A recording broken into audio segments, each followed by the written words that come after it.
Hey everybody, so we got to cover the story. Obviously, Ron DeSantis has officially announced he's running for president. I'll scroll through the news here, but I did listen to his launch announcement with Elon Musk. He took some questions, and a lot of it was mostly what you'd expect. He hits up a lot of cultural issues. I think some of that is worthwhile, but he also misses out on some economic stuff. I'd love to hear what he has to say about healthcare, cost of living, taxes, Social Security. I think those are the issues where DeSantis could expand his voter base. At some point, he's going to have to answer those questions, and he can't just say the budget deficit is huge and we don't have a revenue problem, we have a spending problem. He's got to do better than that and sound like he has some populist economic appeal. He doesn't have to go way into that, but just take a step or two in that direction that might be unfamiliar for traditional Republicans to talk about something other than fiscal responsibility. He could certainly do it tactfully and talk about doing it responsible with all the dollars that are already there, trimming waste, cutting regulations, but people want to know they're going to have their health care, seniors aren't going to lose any benefits, and there's going to be some kind of economic security for hardworking Americans. So maybe DeSantis has all that stuff coming up, but it wasn't really touched on much in his announcement. The cultural stuff, he did seem to go into some detail on it, and the anti-wokeness stuff, that is definitely going to have some appeal. He talks more about how the book banning has been spinned, and honestly, it's hard to even know who to believe on some of that. One side seems to say, no, these books are completely banned, and the other side seems to say, no, these are completely graphic and explicit, and they're only limited to certain age groups. It's one of those topics where it seems like you're never going to get a clear answer. But regardless, DeSantis did just get reelected back in the midterms, and he won by a massive landslide of over 19 points. That was far more than I anticipated. I thought 12 or 13 points would be an excellent night, but he got it up to 19. So he must be doing something right in Florida. Even if you think Charlie Crist was a weak candidate, this was the classic swing state where the last several elections for governor were decided by very narrow margins, anyone winning by 3 or 4 points.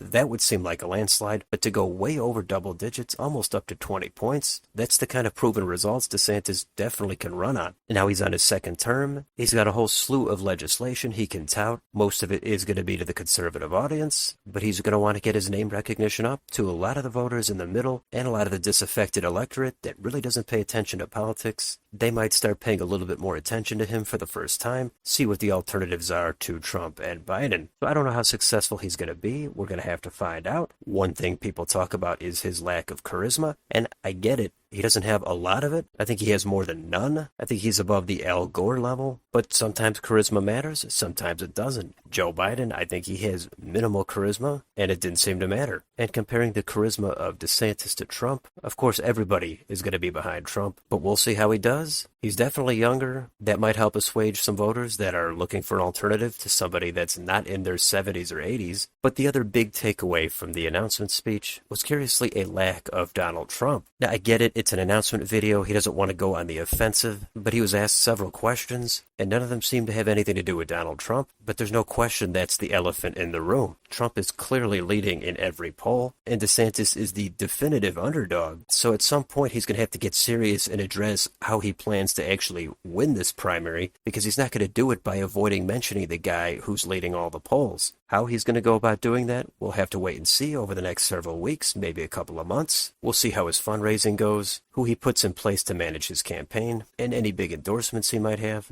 But for me, I don't know how Donald Trump loses this thing. Trump already has all the baggage and scandals you could ask for, and he's not in any danger of losing. But maybe there's more to it. Maybe DeSantis has something up his sleeve. We know the establishment is going to rally around DeSantis, not Donald Trump, so we've got plenty of time to see if anything manifests. I will look more into this primary coming up, but I would like to see some debates. And for Ron DeSantis, unless he pulls out a miracle, he might end up permanently damaging his brand for the future. 2028 seemed like the better opportunity, but maybe he takes a consolation prize as a cabinet position. It's all going to be fun to watch. And I know Tim Scott announced the other day, I thought there was a chance DeSantis might hold off because he knows it's going to be an uphill climb, but I guess he wants the challenge. He wants to go toe-to-toe with the best, and I guess there are a lot of voters that do want an alternative to Trump. They're definitely burnt out by him. I suppose DeSantis is a meaningful alternative. So as I always say, we will see what happens. Let me know in the comments, what do you think about this DeSantis announcement? What do you think his strategy is? And do you think he'll gain any momentum? Maybe he'll get a little bit of a bounce in in the polls? What do you think Trump is going to do in response? Do you think there's going to be any debates? Let me know down below. On your way out, don't forget to like, share, and subscribe. Thanks for watching, and I will see you on the next video.